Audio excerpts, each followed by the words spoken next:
That tragic bus incident involving a teenage student sparking comments from the Transportation Association of the Bahamas. President Ruben Raming says attacks and assault on bus drivers are familiar incidents and bus drivers are threatened constantly.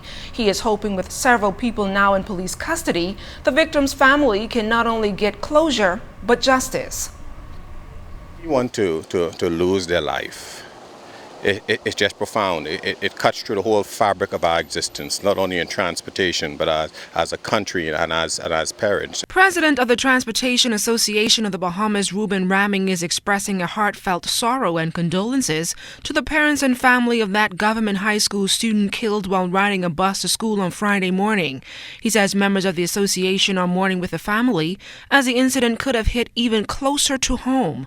What can you say to a parent whose child has been ritualistically using a transportation system, most likely back and forth to school, most likely for years, and then something like this happened? No fault of hers, apparently no fault of the driver, just because of malicious, violent actions. And your heart just go out. You can't sympathize. You can't say we've been doing this, we've been doing that. We can't. We're trying to improve this. We're trying to improve that. The reality is, somebody has lost their child. Raming says there have been a number of cases where jitney drivers have been threatened by passengers for a large number of reasons. However, he says the incident that happened on Friday is just a prime example of a malicious attack gone to the extreme. A bus route is a set circle. And if you offend anybody in that route, guess what? They know within an hour that bus has to pass that way again.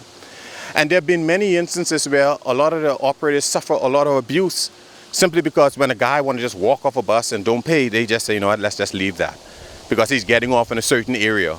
Or they be threatened and persons will say, you know what, watch when you come back around again. We're going to get you. We're going to get your bus. So that happened in this case? In this instance, and I really would not like to add fuel to it. I heard of the circumstance. There are great similarities. And while some feel more should be done to protect passengers on jitneys, Raming says Bahamians must not only be more considerate, but think before they act.